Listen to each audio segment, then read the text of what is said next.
সম্মানিত দর্শক, আপনারা ইতিমধ্যে দেখতে পাচ্ছেন তারেক রহমান বিএনপির প্রধান নেতা ভালুকায় অবস্থান করেছে। সম্মানিত দর্শক, এখানে অবস্থান করেছে শত শত জনতা শুধু তারেক রহমানকে দেখার জন্য। তিনি কিছুক্ষণের মধ্যে এখান থেকে যেতে চলেছেন। তাকে এক নজর দেখার জন্য মূলত হাজার হাজার জনতা এখানে অবস্থান করেছেন। তিনি মূলত এখন ভালুকা ক্রস করবেন। শত শত জনতা তার জন্য অপেক্ষা করছেন শুধু তাকে এক নজর দেখার জন্য। তাকে দেখার জন্য যে আশা আকাঙ্ক্ষা এখানে অবস্থিত জনগণের মধ্যে দেখা যাচ্ছে।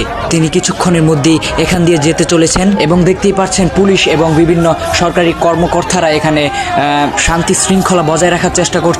বিএনপির নেতা তারেক রহমানের সাথে মূলত বিভিন্ন আর্মি ফোর্স এবং র্যাব বাহিনী রয়েছে। সম্মানিত দর্শক, ইতিমধ্যে আপনারা দেখতেই পাচ্ছেন তারেক রহমানের আগমন ঘটছে। তার সুরক্ষার জন্য বিভিন্ন আর্মি এবং র্যাব বাহিনী নিয়োজিত রয়েছে।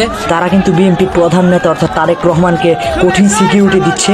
সম্মানিত দর্শক, ইতিমধ্যে দেখতেই পাচ্ছেন তারেক রহমান আসছে এবং দেখেন আমাদের দিকে হাত বাড়িয়ে দিয়েছে। মূলত আমার স্বপ্ন ছিল তারেক রহমানকে একবার নিজ চোখে দেখা, আর এই স্বপ্নটা আজকে পূরণ হয়ে গেল। তারেক রহমানের গাড়ির পিছনে দেখতে পাচ্ছেন শত শত সরকারি কর্মকর্তাদের গাড়ি রয়েছে এবং তারা আস্তে আস্তে ভালুকা অতিক্রম করছে।